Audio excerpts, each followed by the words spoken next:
Hello दोस्तों, तो स्वागत है आप सभी का अपना YouTube channel AD study point में। आज हम लोग क्लास 10th के यानी कि 10वीं के फिजिक्स का जो चैप्टर 1 है जिसका नाम है प्रकाश का परावर्तन और अपवर्तन, इसके बारे में हम लोग जानेंगे। ये इस चैप्टर का पहला लेक्चर होगा ये, और इसमें हम लोग इन टॉपिक्स जो यहाँ पे लिखे हैं इसके बारे में आज हम लोग चर्चा करेंगे, डिस्कस करेंगे इसके ऊपर। इससे पहले अगर आप विज्ञान का जो पहला लेक्चर हम बनाए थे आपके सिलेबस के ऊपर, उस वीडियो को आप नहीं देखे होंगे तो जाके आप उस वीडियो को देख लीजिएगा, जिसका लिंक आपको डिस्क्रिप्शन में मिल जाएगा, जिसमें आपको पता चल जाएगा कि आपके विज्ञान में कौन कौन से बुक पढ़ना है। आपके विज्ञान में जो बुक पढ़ना है उसका फर्स्ट बुक हम उठा लिए हैं फिजिक्स, और फिजिक्स का चैप्टर 1 ये प्रकाश का परावर्तन और अपवर्तन। तो इसमें हम लोग कौन कौन से टॉपिक आज पढ़ेंगे। तो आज हम लोग पढ़ेंगे प्रकाश क्या है, प्रकाश के बारे में, प्रकाश के गुण के बारे में, प्रकाश का एक विवर्तन होता है विवर्तन पढ़ेंगे, प्रकाश की किरण पढ़ेंगे, किरण पुंज पढ़ेंगे, प्रकाश का उत्सर्जन के आधार पर पदार्थों के प्रकार पढ़ेंगे, प्रकाशीय माध्यम, पारदर्शी, अपारदर्शी और प्रभासी पदार्थों को पढ़ेंगे, तथा प्रकाश का परावर्तन पढ़ेंगे। तो इन सभी टॉपिक पे आज हम लोग चर्चा करेंगे। तो सबसे पहले बात हम लोग करते हैं प्रकाश के ऊपर। प्रकाश क्या है, प्रकाश क्या है। तो देखिए, हम आपसे कहें कि प्रकाश क्या है, तो अभी तक आप लोग पढ़े होंगे कि प्रकाश क्या है। तो प्रकाश एक भौतिक कारक है जिसकी सहायता से हम किसी वस्तु को देख पाते हैं।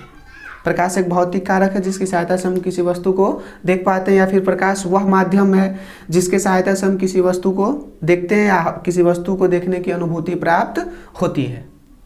तो ये बात सही है कि हम किसी भी वस्तु को प्रकाश के कारण ही देख पाते हैं, यानी कि प्रकाश न रहे तो किसी वस्तु को देख पाना क्या है, असंभव है।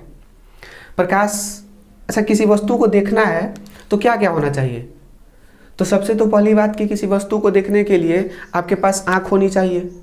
अब कहिए कि खूब एक अंधा व्यक्ति है और उसको पूरा प्रकाश के उजाले में ला के रख दें और कोई वस्तु रख दें, कहें कि देख के बताओ कि ये क्या है, बताओ कि वो व्यक्ति बता पाएगा? नहीं बता पाएगा, क्योंकि उसके आँखों से दिखाई नहीं देता है। तो किसी वस्तु को देखने के लिए दो चीज़ की आवश्यकता होती है। पहला प्रकाश, पहला व्यक्ति का आँख या फिर जो भी जीव देख रहा है उसका आँख, और दूसरा आपका प्रकाश। हम कहें कि ये मार्कर आपको दिख रहा है, तो ये मार्कर कैसे दिख रहा है, किसके कारण दिख रहा है। तो आप कहिएगा कि ये मार्कर जो है प्रकाश की उपस्थिति के कारण दिखाई दे रहा है। अगर प्रकाश नहीं होता तो ये मार्कर दिखाई नहीं देता। तो अभी तो यहाँ प्रकाश है, अभी आपको मार्कर दिख रहा है। अब अगर इस मार्कर को हम ऐसे छुपा लेते हैं पीछे, क्या मार्कर आपको दिखाई देगा? ये मार्कर दिखाई नहीं देगा। फिर आप कैसे कह सकते हैं कि प्रकाश है तो वस्तु दिखाई देगा। तो देखिए, प्रकाश को हम कैसे देख पाते हैं, प्रकाश को कैसे देख पाते हैं वो समझाते हैं आपको। देखिए, सबसे पहले किसी वस्तु को अगर देखना है तो प्रकाश जो है वो वस्तु के ऊपर पड़ना चाहिए। जैसे कि आप अंधेरे कमरे में हैं तो प्रकाश, आप अपने चेहरा को देखना चाहते हैं तो टॉर्च लेके आपको शीशा पे जलाने से चेहरा नहीं दिखेगा। टॉर्च लेके आप अपने चेहरे पे जलाएंगे तब आपका चेहरा शीशा में दिखेगा। यानी कि जिस वस्तु को देखना है उस वस्तु पर प्रकाश जलाइए। तो इस मार्कर को अगर आपको देखना है तो इस मार्कर पर प्रकाश आएगी किसी भी प्रकाश स्रोत से। प्रकाश स्रोत अभी हम लोग पढ़ेंगे। किसी भी प्रकाश स्रोत से प्रकाश आकर के इस मार्कर पर पड़ेगी और इस मार्कर से प्रकाश टकरा के वापस आएगी हमारे आँख तक, और आँख के रेटिना पर जाके इस मार्कर का प्रतिबिंब बनता है उल्टा प्रतिबिंब। और जब ये प्रतिबिंब उल्टा बनाता है तो हमारे हेड साहब जो हैं, यानी कि हमारा जो पूरे बॉडी का हेड है, ब्रेन, मस्तिष्क, ये इस वस्तु के प्रतिबिंब को सीधा करके और हमें किसी वस्तु को देखने की अनुभूति होती है। यानी कि पहले प्रकाश वस्तु पर पड़ेगा, फिर हमारे आँख के रेटिना पर जाकर उसका प्रतिबिंब बनेगा, तब हमें वस्तु दिखाई देती है। इसी को हम पीछे से छुपा लेंगे तो आपको दिखाई नहीं देगा, क्योंकि इस वस्तु पर प्रकाश तो पड़ रहा है लेकिन टकरा करके आपके आँखों तक नहीं जा रहा है। इसके बीच में एक रास्ता आ गया, कोई माध्यम आ गया, जैसे हम आ गए तो आपको दिखाई नहीं दे रहा है। इसको हम लोग अभी जस्ट पढ़ेंगे कि हम पारदर्शी होंगे कि अपारदर्शी होंगे, क्या होंगे। तो इस तरह हम किसी वस्तु को देख पाते हैं। तो प्रकाश क्या है, तो कहेंगे कि प्रकाश एक भौतिक कारक है जिससे हम किसी वस्तु को देख पाते हैं। अब इसको लिखते चलिएगा, जो हम बोल रहे हैं वीडियो को रुका करके पॉज करके आप इसको लिखते चलिएगा। तो प्रकाश क्या है? तो प्रकाश एक भौतिक कारक है जिसके सहायता से हम किसी वस्तु को देख पाते हैं या कोई वस्तु हमें देखने की अनुभूति प्राप्त होती है। दूसरा अगर हम बात करें कि प्रकाश का गुण क्या है, प्रकाश का क्या गुण है, तो देखिए प्रकाश के अगर गुण की बात की जाए तो प्रकाश के गुण बहुत सारे होते हैं, जिनमें से हम कुछ प्रमुख को देखें तो सबसे पहले कहा जाता है कि प्रकाश एक क्या है? ऊर्जा है। प्रकाश एक क्या है? ऊर्जा है। प्रकाश एक ऊर्जा है। प्रकाश एक ऊर्जा कैसे है? प्रकाश एक ऊर्जा कैसे है? जैसे मान लीजिए कि हमें ठंड के मौसम में खूब अधिक ठंड लग रहा हो और हमें सूर्य के प्रकाश की उपस्थिति में कोई ला के खड़ा कर दे, तो कुछ समय के बाद हमें अंदर से एनर्जी फील होता है, ऊर्जा फील होता है। तो वो ऊर्जा किस कारण हुआ? तो सूर्य के प्रकाश के कारण हुआ। तो प्रकाश एक ऊर्जा है। या फिर ऐसे कह सकते हैं कि जब हम विद्युत बल्ब को जलाते हैं तो उस विद्युत बल्ब में हम देते हैं क्या? विद्युत ऊर्जा। विद्युत बल्ब में देते हैं विद्युत ऊर्जा, और विद्युत ऊर्जा को वो विद्युत बल्ब किस में बदल देता है? तो वो बदल देता है प्रकाश ऊर्जा, प्रकाश ऊर्जा और ऊष्मा ऊर्जा में, प्रकाश ऊर्जा और ऊष्मा ऊर्जा में। तो यहाँ आप देख रहे हैं कि दिए विद्युत ऊर्जा बदल गया प्रकाश ऊर्जा में। प्रकाश एक प्रकार की क्या है? ऊर्जा है। या फिर विद्युत हीटर आप लोग देखे होंगे, वहाँ भी हम लोग देते हैं विद्युत ऊर्जा और वो हमें देता है ऊष्मा ऊर्जा। यानी कि राउंड फिगर में अगर घुमा फिरा के बात की जाए तो प्रकाश एक प्रकार की क्या है? ऊर्जा ही है। प्रकाश बस एक ऊर्जा है। प्रकाश एक ऊर्जा है। तो प्रकाश एक ऊर्जा है। दूसरा हम इसका गुण क्या कह सकते हैं कि प्रकाश जो है, प्रकाश हमेशा सीधी रेखा में गमन करती है। प्रकाश जो है सीधी रेखा में गमन करती है, सीधी रेखा में गमन करती है। अगर प्रकाश सीधी रेखा में न गमन करके प्रकाश घूम घूम के अगर गमन करती तो इस मार्कर को हम पीछे भी रखते ना तब भी आपको दिखता, क्योंकि मार्कर पर प्रकाश पड़ता और इधर से टकरा के घूम के आपको दिखाई देता।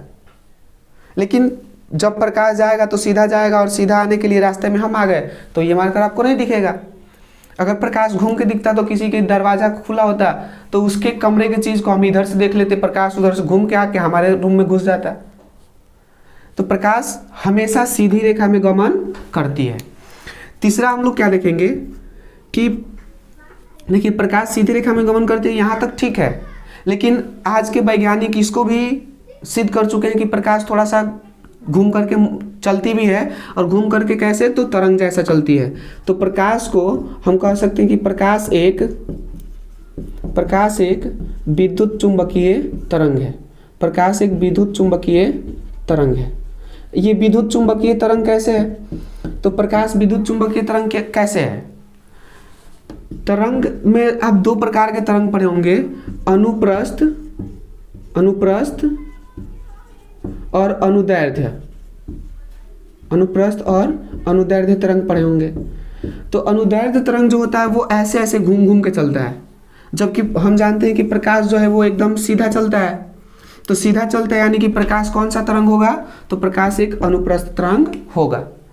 तो प्रकाश एक विद्युत चुंबकीय तरंग है। विद्युत चुंबकीय तरंग यानी कि अनुप्रस्थ तरंग इसलिए इसको कहा गया है क्योंकि मान लीजिए कि प्रकाश सीधी रेखा में चल रहा है। एक यहाँ से टॉर्च आप जलाइए और उस टॉर्च, जैसे कि हम एक टॉर्च आपको दिखा रहे हैं, यहाँ पे मान लीजिए कि ये एक टॉर्च हो गया और इस टॉर्च को हम जला रहे हैं यहाँ पे, तो इसके बीच में हम ऐसे मार्कर को ला रहे हैं तो इसका छाया बन रहा है बोर्ड पर। लेकिन इस मार्कर के जगह पे एक पतली सी, मान लो कि एक ब्लेड ला के यहाँ रख देते एकदम उसका धार इधर रख के, तो हो सकता है कि ब्लेड की जो पतली धार है उस पतली धार के बगल से यानी कि उसके किनारे से होके प्रकाश चला जाता है और ब्लेड का छाया यहाँ पे नहीं बनता है। तो वहाँ प्रकाश जो होता है कि अगर प्रकाश के रास्ते में एक छोटी सी कोई वस्तु आ जाए ना तो प्रकाश उसको थोड़ा सा घूम के भी जाके और पीछे जो छाया बन रहा होता है उसके जगह को भर देता है। तो वहाँ से कहा जाता है कि प्रकाश क्या है? विद्युत चुंबकीय तरंग है। प्रकाश थोड़ा सा मुड़ के भी गमन कर सकता है। चौथा नंबर हम कह सकते हैं कि प्रकाश की चाल सबसे अधिक जो होती है यानी निर्वात में होती है। प्रकाश की चाल निर्वात में सबसे अधिक होती है। प्रकाश की चाल निर्वात में सबसे अधिक होती है। निर्वात क्या है? तो निर्वात का मतलब हो गया कि जहाँ पे कुछ भी उपस्थित नहीं हो, ऐसा क्षेत्र जहाँ पे ना हवा हो, ना वायु हो, ना वायु करें हवा हो, ना गैस हो, ना धूल कण हो, कुछ भी उपस्थित नहीं हो, तो उस क्षेत्र को हम लोग क्या बोलेंगे? निर्वात बोलेंगे।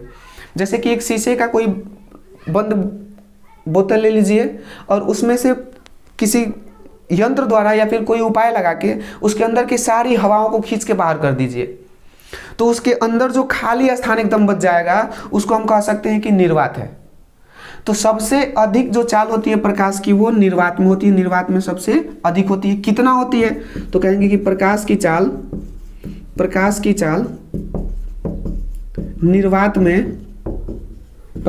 निर्वात में 3 × 10⁸ मीटर प्रति सेकेंड, यानी 3 × 10⁸ मीटर पर सेकेंड होता है प्रकाश की चाल निर्वात में।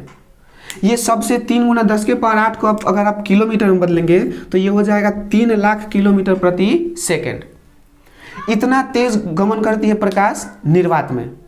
तो इसका मतलब है कि अगर जहाँ कुछ नहीं है वहाँ प्रकाश काफ़ी तेजी से गमन करेगा, और उसके रास्ते में अगर धूल कण आए, गैसों के कण आए या फिर कोई अन्य पदार्थ आए, तो प्रकाश की चाल क्या होते जाती है? कम होते जाती है। तो सबसे अधिक निर्वात में। और आपसे एक पूछता है कि कांच में प्रकाश की चाल, तो कांच में जो प्रकाश की चाल होती है, कांच में प्रकाश की चाल ये होता है 2 × 10⁸ मीटर प्रति सेकेंड। तो आपसे यही पूछा जाता है प्रकाश की चाल निर्वात में और प्रकाश की चाल कांच में। तो सबसे अधिक निर्वात में, इसके बाद कम होगा कांच में, और इस निर्वात से भी कम होता है किसमें? जल में। तो आपसे पूछता है कि प्रकाश की चाल निर्वात की अपेक्षा जल में क्या होती है? तो प्रकाश की चाल निर्वात की अपेक्षा जल में क्या होगी? कम होगी। सबसे अधिक निर्वात में, इसके बाद कांच में कम होगी, जल में भी कम होगी, सभी माध्यमों में सबसे कम होगी। और आपको आगे मिलेगा हीरा, जिसमें प्रकाश की चाल सबसे क्या होगी? कम होगी। तो ये आपको प्रकाश के गुण समझ में आ रहे होंगे कि प्रकाश ऊर्जा है, प्रकाश सीधी रेखा में गमन करती है, विद्युत चुंबकीय तरंग है, इसकी चाल निर्वात में सबसे अधिक होती है। प्रकाश की चाल निर्वात में 3 × 10⁸ मीटर प्रति सेकेंड और कांच में 2 × 10⁸ मीटर प्रति सेकेंड होता है। तो ये हो गया आपका प्रकाश। समझ में आ रहा होगा, मैं आशा करता हूँ प्रकाश समझ में आ रहा होगा। इसके बाद प्रकाश के बाद क्या है? प्रकाश का गुण समझ में आ रहा होगा। प्रकाश के गुण के बाद हम लोग समझते हैं प्रकाश का विवर्तन क्या है, डिफ्रैक्शन ऑफ लाइट। प्रकाश का विवर्तन क्या है? तो विवर्तन अभी आप लोग को बताया कि प्रकाश सीधी रेखा में गमन करती है, लेकिन प्रकाश के रास्ते में एक छोटी सी अपारदर्शी वस्तु आ जाए, छोटी सी अपारदर्शी अभी हम लोग पढ़ेंगे, छोटी सी अपारदर्शी वस्तु आ जाए तो प्रकाश उसके किनारे से होकर गुजर जाती है, जिस घटना को हम लोग क्या बोलेंगे? प्रकाश का विवर्तन। तो प्रकाश के विवर्तन को कैसे परिभाषित करेंगे, इसका डिफिनीशन कैसे देंगे? तो कहेंगे कि जब प्रकाश के रास्ते में कोई छोटी सी अपारदर्शी वस्तु आ जाती है या रख दी जाती है तो प्रकाश उसके किनारे से होके गुजर जाता है, जिसे प्रकाश का विवर्तन कहते हैं, यानी कि डिफ्रैक्शन ऑफ लाइट कहते हैं। तीसरा हम लोग चौथा जो आपका पॉइंट है, किरण क्या है? अच्छा बताइए कि अगर कोई टॉर्च जल रहा है कहीं से, मान लो कि यहाँ से एक टॉर्च जल रहा है और इसका फोकस इस बोर्ड पर पड़ रहा है, तो इसका फोकस अगर बोर्ड पे पड़ रहा है तो क्या यहाँ से प्रकाश यहाँ पहुँच गया? किसी रास्ते से होके गया? तो हाँ, किसी ना किसी रास्ते से होके गया, कोई किसी माध्यम से होके गया है। प्रकाश को एक जगह से दूसरे जगह जाने के लिए किसी ना किसी माध्यम की जरूरत पड़ेगी, तो उस माध्यम को ही हम लोग क्या बोलेंगे? उस रास्ते को हम लोग क्या बोलेंगे? जिस रास्ते से होकर प्रकाश जाएगी उस रास्ते को हम लोग क्या बोलेंगे? किरण। तो हम कहेंगे कि प्रकाश जिस रास्ते से होकर गुजरती है उसको हम लोग क्या बोलेंगे? किरण। प्रकाश जिस रास्ते से होकर गुजरती है उसे किरण कहते हैं। किरण की परिभाषा क्या हो जाएगा? किरण को हम लोग क्या बोलेंगे अंग्रेजी में? इसको इंग्लिश में हम लोग रे बोलते हैं। तो प्रकाश जिस रास्ते से होकर गुजरती है उस रास्ते को हम लोग क्या बोलते हैं? किरण बोलते हैं। उसके बाद ये चौथा आपका 5वां पॉइंट दिख रहा है, किरण पुंज। पुंज जानते हैं आप लोग? गांव देहात में हमारे घर के आसपास क्या होता है कि जब धान की कटनी होती है, कटनी के बाद धान को पीटा जाता है या फिर मशीन द्वारा उसको छुड़ाया जाता है, और उसके बाद हम लोग पुआल का जो छोटा छोटा पुलिया बनाते हैं उस एक गो अगर पुलिया है तो पुलिया है, पुआल का पुलिया है, 2 गो लीजिए 3 गो लीजिए। क्या करते हैं हम लोग, पुआल के पुलिया को लेके, पुला को लेकर के उसको एक के ऊपर एक, एक के ऊपर एक, एक के ऊपर एक रख के एक पूंज बना देते हैं, उसको हम लोग पूंज बोलते हैं। तो किरण, प्रकाश जिस रास्ते से होके जाएगी उसको किरण कहेंगे। और जब एक ही रास्ते में यानी कि प्रकाश रास्ते से होके जा रही है, वहाँ ढेर सारे किरण हैं, जैसे एक जा रही है ऐसे, तो ये किरण है, ये किरण है। लेकिन ढेर सारी किरणें एक साथ जा रही हो या एक साथ आ रही हो, तो उन किरणों के समूह को हम लोग क्या बोलेंगे, किरण पुंज कहेंगे। पुलिया के समूह को हम लोग पुआल का पुंज बोल देते हैं। तो यहाँ किरणों के समूह को हम लोग क्या बोलेंगे, किरण पुंज बोलेंगे, किरण पुंज या प्रकाश पुंज, किरण पुंज या प्रकाश पुंज। तो किरण क्या है, तो प्रकाश के गमन पथ के दिशा को किरण कहते हैं, यानी प्रकाश जिस रास्ते से गमन करती है उस रास्ते को हम लोग किरण कहते हैं। तथा किरणों के समूह को, जब किरणों को एक के ऊपर एक रख दिया जाए, ढेर सारा समूह बना दिया जाए, तो उन किरणों के समूह को हम लोग क्या कहेंगे, किरण पुंज कहेंगे। किरण पुंज हम आशा करते हैं समझ में आ गया होगा। यानी कि किरणों के समूह को किरण पुंज कहेंगे। प्रकाश के किरणों के समूह को प्रकाश पुंज कहिए या किरण पुंज कहिए। इसके बाद आपको दिख रहा है प्रकाश के उत्सर्जन के आधार पर पदार्थ, प्रकाश को उत्सर्जित करने के आधार पर पदार्थ। तो प्रकाश को उत्सर्जित करने के आधार पर पदार्थ कौन कौन से हो जाएंगे, तो देखिए इसके आधार पर 2 प्रकार के पदार्थ होते हैं। एक को कहा जाता है आत्मदीप्त पदार्थ, आत्मदीप्त पदार्थ, या इसी को कहा जाता है प्रदीप्त पदार्थ, या आत्मदीप्त, प्रदीप्त, हाँ स्व उत्सर्जित कह सकते हैं। आत्मदीप्त पदार्थ, प्रदीप्त पदार्थ, या इसको हम एक और नाम से बोल सकते हैं दीप्तमान, दीप्तमान पदार्थ। ये एक प्रकार के पदार्थ हो गया। और दूसरा हम लोग बोलते हैं अदीप्त, या कह सकते हैं अदीप्तमान पदार्थ। तो ये आत्मदीप्त पदार्थ और अदीप्त पदार्थ क्या है, तो देखिए आत्मदीप्त, आत्म का मतलब होता है सेल्फ, खुद से, और दीप्त का मतलब हो गया यहाँ पे प्रकाश उत्सर्जित करना। तो जो पदार्थ, जो वस्तु अपना खुद का प्रकाश उत्सर्जित करता हो, उसको हम लोग कहेंगे वो कौन सा वस्तु होगा, कौन सा पदार्थ होगा, आत्मदीप्त पदार्थ होगा। आप बताइए कि कौन कौन से ऐसे वस्तु होंगे जो खुद से प्रकाश उत्पन्न करेंगे। तो सबसे इस ब्रह्मांड में प्रकाश का सबसे बड़ा स्रोत किसको माना जाता है, तो सबसे बड़ा स्रोत माना जाता है किसको, सूर्य को। सूर्य का खुद का प्रकाश होता है, वो किसी के दूसरे का प्रकाश का उपयोग नहीं करता है। तो आत्मदीप्त यानी कि जो वैसा पदार्थ, आत्मदीप्त पदार्थ की परिभाषा लिख लेंगे, वैसा पदार्थ जो खुद का प्रकाश उत्सर्जित करता है उसे आत्मदीप्त पदार्थ कहते हैं। जैसे सूर्य हो गया, मोमबत्ती हो गया, ये खुद का प्रकाश उत्सर्जित करता है। उसके बाद हम कह सकते हैं दीपक हो गया, दीपक, और हम क्या कह सकते हैं, सूर्य, मोमबत्ती हो गया, दीपक हो गया, और आप कह सकते हैं लैंप, या फिर जो भी लैंप हम लोग जलाते हैं, लैंप, ये बल्ब हो गया, बल्ब, ये सभी के सभी आत्मदीप्त हो गए, इनका खुद का प्रकाश होता है। ढिबरी हो गया, हम लोग ढिबरी साधारण बोलचाल की भाषा में हम लोग क्या बोलते हैं, ढिबरी, दिया को ढिबरी हो गया। ये सब क्या हो गया, आत्मदीप्त पदार्थ हो गया। उसके बाद दिख रहा है 2 नंबर अदीप्त पदार्थ। इसमें हम लोग देख रहे थे अदीप्त पदार्थ।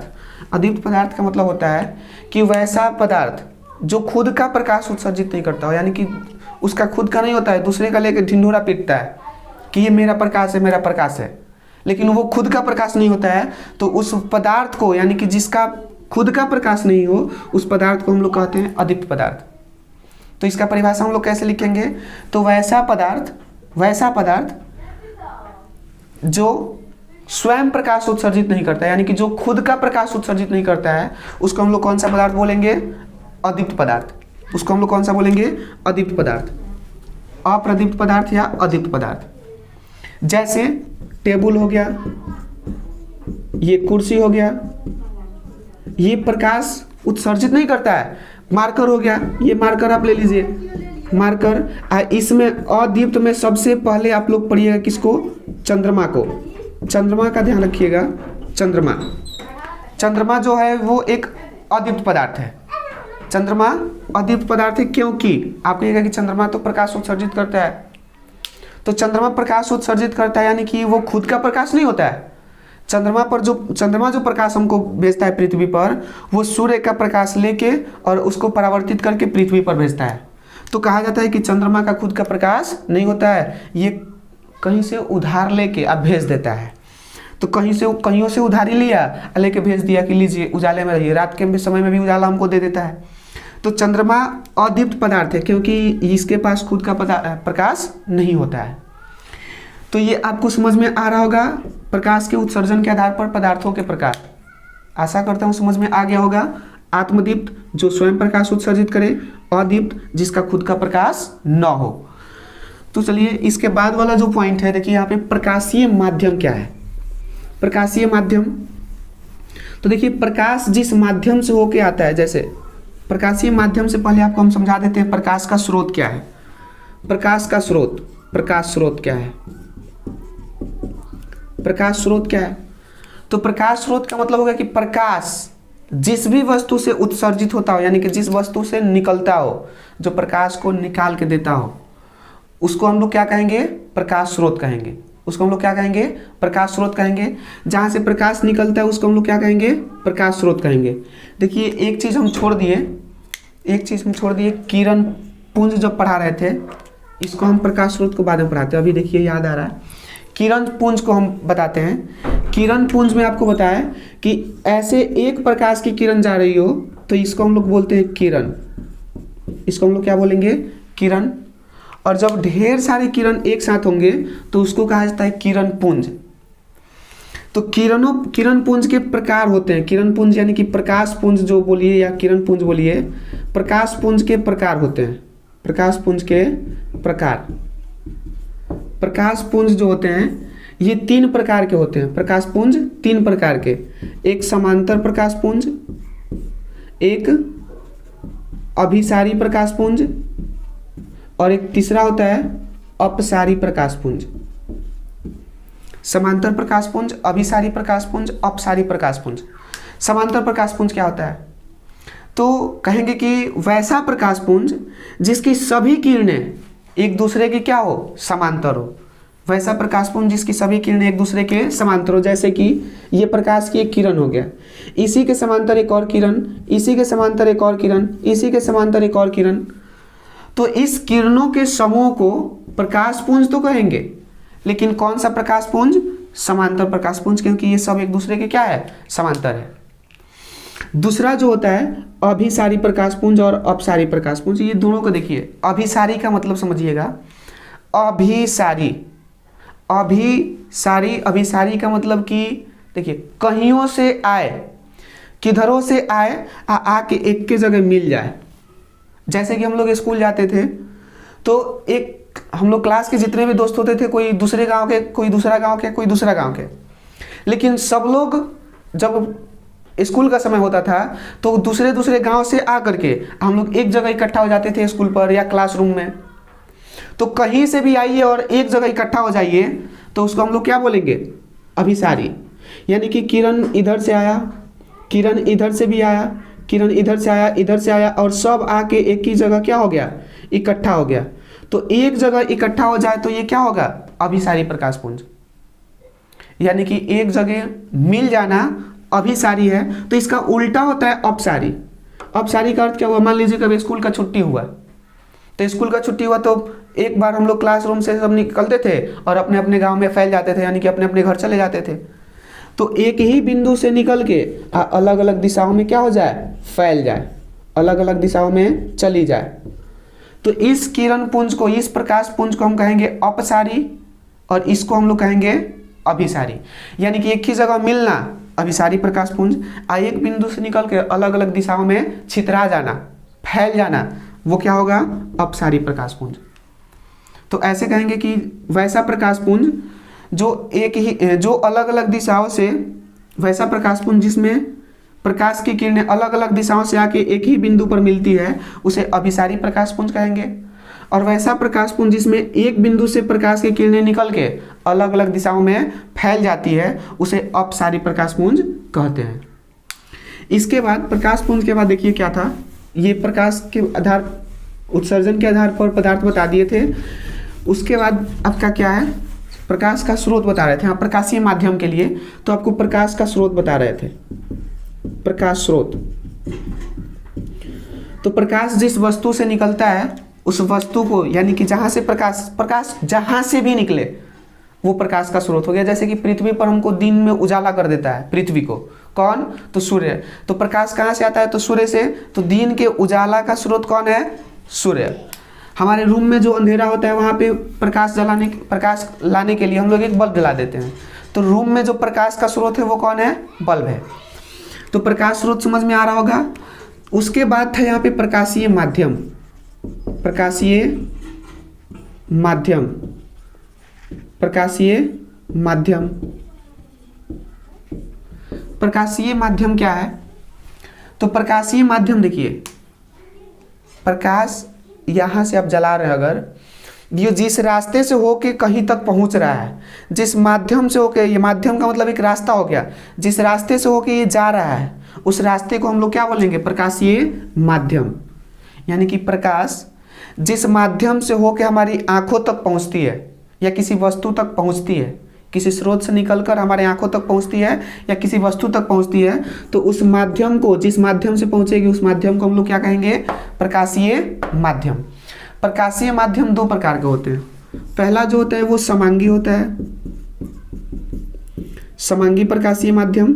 और दूसरा जो होता है आपका, देखिए लाइट कट गया, दूसरा जो होता है विसमांगी होता है, विसमांगी प्रकाशीय माध्यम। विसमांगी प्रकाशीय माध्यम यहाँ लिखे ऊपर। समांगी प्रकाशीय माध्यम क्या है, एक सेकंड थोड़ा सा देख लेते हैं वीडियो ठीक हो रहा है कि ना, दिख रहा है। तो देखिए समांगी प्रकाशीय माध्यम, जैसे कि अगर हम इस रूम में हैं तो समांगी प्रकाशीय माध्यम का मतलब है कि इस रूम में बहुत सारी गैसें हैं। हम बोल रहे हैं कार्बन डाइऑक्साइड भी है, ऑक्सीजन भी है, और भी बहुत सारी गैसें होंगी। तो समांगी प्रकाशीय माध्यम कहता है कि मान लो कि प्रकाश यहाँ से निकल के जा रहा है, ऐसे प्रकाश यहाँ से निकल के जा रहा है और यहाँ तक पहुँच रहा है, तो इसके बीच का माध्यम ऐसा मिलना चाहिए कि जैसा यहाँ पर जो स्थिति है, जैसा क्षेत्र है वैसा ही क्षेत्र यहाँ पर भी हो, वैसा ही क्षेत्र यहाँ पर भी हो, वैसा ही क्षेत्र यहाँ पर भी हो। तो ये सब, ये पूरा का पूरा माध्यम जो होगा ये कौन सा माध्यम होगा, समांगी प्रकाशीय माध्यम। लेकिन हम कहें कि विसमांगी, तो विसमांगी का मतलब प्रकाश यहाँ से निकल के यहाँ तक जा रहा है और मान लीजिए कि इसके बीच में हवा भी आ रहा है, पानी भी आ रहा है, कांच भी आ रहा है। तो कहीं हवा है, कहीं पानी है, कहीं कांच है, सभी जगहों पर एक जैसा माध्यम समान नहीं है। तो इस माध्यम को हम लोग कहेंगे विसमांगी प्रकाशीय माध्यम और एक को हम लोग क्या कहेंगे, समांगी प्रकाशीय माध्यम। तो समांगी प्रकाशीय माध्यम में आप क्या बोल सकते हैं, जैसे कांच हो गया आपका, सभी जगहों पर एक जैसा इसकी बनावट होती है। उसके बाद आपका ले सकते हैं जल हो गया। विसमांगी में आप किसको ले सकते हैं, तो विभिन्न प्रकार के हवाओं का मिश्रण, यानी अलग अलग प्रकार के हवाओं का मिश्रण, विभिन्न प्रकार के हवाओं का मिश्रण। उसके बाद आप कह सकते हैं धुआं, धुआं में सभी जगहों पर एक जैसा माध्यम नहीं होता है। तो ये समांगी और विसमांगी आपको समझ में आ रहा होगा। इसकी परिभाषा बता देते हैं। समांगी प्रकाशीय माध्यम क्या होगा, तो वैसा प्रकाशीय माध्यम जिसके सभी जगहों का गुण और बनावट एक समान हो उसे समांगी प्रकाशीय माध्यम कहेंगे, और वैसा प्रकाशीय माध्यम जिसके सभी जगहों का गुण और बनावट एक जैसा नहीं हो उसे विसमांगी प्रकाशीय माध्यम कहेंगे। इसके बाद देखिए पढ़ना है पारदर्शी, अपारदर्शी, पारभासी पदार्थ। यानी कि पारदर्शी पदार्थ, अपारदर्शी पदार्थ और पारभासी पदार्थ क्या है। तो देखिए पारदर्शी, अपारदर्शी और पारभासी क्या है। पारदर्शी का मतलब होता है कि वैसा पदार्थ, जब पहले एक चीज समझिएगा, किसी पदार्थ में क्या गुण हो सकता है प्रकाश के लिए। तो देखो अगर ये पदार्थ है और इस पर हम प्रकाश जलाते हैं तो इसका ये हो सकता है कि ये प्रकाश को अपने अंदर अवशोषित कर ले, अपने अंदर अवशोषित कर ले, और नहीं तो ये प्रकाश को आर पार भेज दे, ये भी नहीं तो प्रकाश को ये टकरा के इससे प्रकाश क्या हो जाए, वापस लौट जाए। वापस लौट जाने का मतलब कि उधर से लात खा के भाग आना। तो 3 कारण हो सकता है, 3 चीज हो सकता है, तो वही तीनों को यहाँ हम लोग समझेंगे। वैसा पदार्थ जैसे कि अगर हम कहें कि ये मार्कर है, क्या इस पर प्रकाश हम जलाएंगे, प्रकाश इसको आर पार कर पाएगा? नहीं कर पाएगा। तो इसको नहीं कर पाएगा और एक सफ़ेद प्लास्टिक ले लीजिए या एक सफ़ेद शीशा ले लीजिए, कांच जो आप लोग देखे होंगे अक्सर दुकान के काउंटर पे या फिर होटल वाली दुकान पे अंदर मिठाई रखा होता है, बाहर से दिखता है। वो शीशा क्या होता है, उस पर आप प्रकाश इधर जलाइएगा उधर पहुंच जाएगा। तो वैसा पदार्थ जिससे हो करके प्रकाश आर पार हो जाए उसे पारदर्शी पदार्थ कहते हैं। परिभाषा क्या हो जाएगा, वैसा पदार्थ जिससे हो करके प्रकाश आर पार हो जाए उसे पारदर्शी पदार्थ कहते हैं। जैसे पारदर्शी पदार्थ में क्या हो जाएगा, आपका कांच हो जाएगा, जल हो जाएगा, जल भी पारदर्शी होता है, कांच हो जाएगा, जल हो जाएगा, या फिर कह सकते हैं कि सफेद प्लास्टिक जिससे आर पार दिखता हो, प्लास्टिक, चश्मा हो गया। ये सब पदार्थ क्या होता है, इससे प्रकाश आर पार हो जाता है। तो जिससे प्रकाश आर पार हो जाए उस पदार्थ को हम लोग क्या कहेंगे, पारदर्शी पदार्थ। लेकिन इसी का उल्टा अगर कर देंगे तो अपारदर्शी हो जाएगा। अपारदर्शी पदार्थ का मतलब कि वैसा पदार्थ जिससे हो करके प्रकाश आर पार न हो। ये मार्कर है, इससे प्रकाश आर पार नहीं हो सकता है। ये बोर्ड है, इससे प्रकाश आर पार नहीं हो सकता है। हम हैं, हमसे प्रकाश आर पार नहीं हो सकता है। हम यहाँ खड़े होंगे तो मेरा छाया बन जाएगा पीछे। तो जिससे हो करके प्रकाश आर पार न हो उसे हम लोग कहेंगे अपारदर्शी पदार्थ। अपारदर्शी पदार्थ में आप कोई भी ले सकते हैं, जैसे टेबल हो गया, कुर्सी हो गया, बुक हो गया, आपका बुक यानी किताब हो गया, कॉपी हो गया, कलम हो गया, जितना भी देख लीजिए जिससे हो के प्रकाश आर पार न हो वो सब का सब क्या है, अपारदर्शी है। और आपका तीसरा नंबर है पारभासी। ये बीच वाला है, बीच वाला यानी कि अगुआ माने कि बीच वाला। तो ये पारदर्शी जिससे पार हो जाए, अपारदर्शी जिससे आर पार न हो, और पारभासी का मतलब अगुआ दोनों तरफ से होता है, उधरों का बात सुनेगा, इधरों का बात सुनेगा। यानी कि जिससे हो के प्रकाश कुछ पार कर जाए और कुछ पार न करे, वैसा पदार्थ जिससे होकर प्रकाश कुछ आर पार हो जाए और कुछ आर पार न हो, उस पदार्थ को हम लोग क्या कहेंगे, पारभासी पदार्थ। जैसे एक खूब बढ़िया साफ सुथरा कांच ले लीजिए, जैसे अभी बताया कि होटल में जो दिखता है शीशा, उससे आर पार दिखता है तो पारदर्शी है। क्या करिए कि श्रेष्ठ कागज़ ले जाइए, सैंड पेपर जो होता है, श्रेष्ठ कागज़, लोहा साफ करने वाला, और ले जाके उस शीशे पर खूब रगड़ के साफ करिए, उसको मूर्छा छोड़ा दीजिए उसका। तो खूब रगड़ दीजिएगा तो क्या हो जाएगा, बहुत सारे स्क्रैच आ जाएंगे शीशा के ऊपर। अब उस शीशा से उतना आर पार नहीं दिखेगा, लेकिन कुछ दिखेगा। तो कहा जाता है कि जो घिसा हुआ शीशा होता है ना, घिसा हुआ कांच वो पारभासी होता है, क्योंकि उससे कुछ आर पार दिखता है और कुछ आर पार नहीं दिखता है। एक कागज ले लीजिए तो वो अपारदर्शी होता है, कागज, लेकिन उसी कागज को आप तेल में डुबा दीजिए, तब उसको आप हाथ के ऊपर रख के देखिए तो नीचे से उंगली दिख जाता है थोड़ा थोड़ा। तो तेल लगा हुआ जो कागज होता है, तेल लगा हुआ कागज, ये भी आपका पारभासी हो जाता है, तेल लगा हुआ कागज। तो घिसा हुआ कांच, तेल लगा हुआ कागज, पारभासी। पारदर्शी, अपारदर्शी, पारभासी आपको समझ में आ रहा होगा। जिससे आर पार हो जाए पारदर्शी, जिससे आर पार न हो अपारदर्शी, जिससे कुछ हिस्सा पार हो कुछ हिस्सा पार न हो पारभासी। लास्ट आपका पॉइंट यहाँ पे है आज का, प्रकाश का परावर्तन क्या है। प्रकाश का परावर्तन क्या है। मान लीजिए कि हम, देखिए फिर लाइट कट गया, बता ही देते हैं इसको। प्रकाश का परावर्तन क्या है। तो प्रकाश का परावर्तन का मतलब हो गया, ये बिहार की बहुत बड़ी समस्या है हम लोग के, और ख़ास करके हम लोग के गांव वाले क्षेत्रों से, कि दिन भर में ये ससुर काटेगा 10 साली 20 साली, गिनती नहीं रहता इसका। प्रकाश का परावर्तन क्या है। तो परावर्तन का मतलब होता है कि टकरा के लौट जाना, लात खा के आ जाना। प्रकाश कहीं से भी आए और किसी वस्तु से टकरा के वापस लौट जाए तो वापस लौट जाने की घटना को हम लोग क्या बोलते हैं? प्रकाश का परावर्तन। जैसे कि हम लोग जिस शीशा में हम लोग चेहरा देखते हैं घर पे जो यूज करते हैं हम लोग, उस पर हम टर्च चलाते हैं तो प्रकाश इधर से जाता है और उधर से उलट आता है, लात खा के होने वापस लौट जाता है। तो प्रकाश किसी वस्तु पर पड़ के और वस्तु से टकरा के वापस लौट जाती है, तो वापस लौट जाने की घटना को हम लोग क्या कहेंगे? प्रकाश का परावर्तन। तो इसका परिभाषा क्या हो जाएगा? तो जब प्रकाश की किरण किसी वस्तु पर पड़ती है और वस्तु पर पड़ने के बाद टकरा के वापस लौट जाती है, तो उस घटना को प्रकाश का परावर्तन कहते हैं।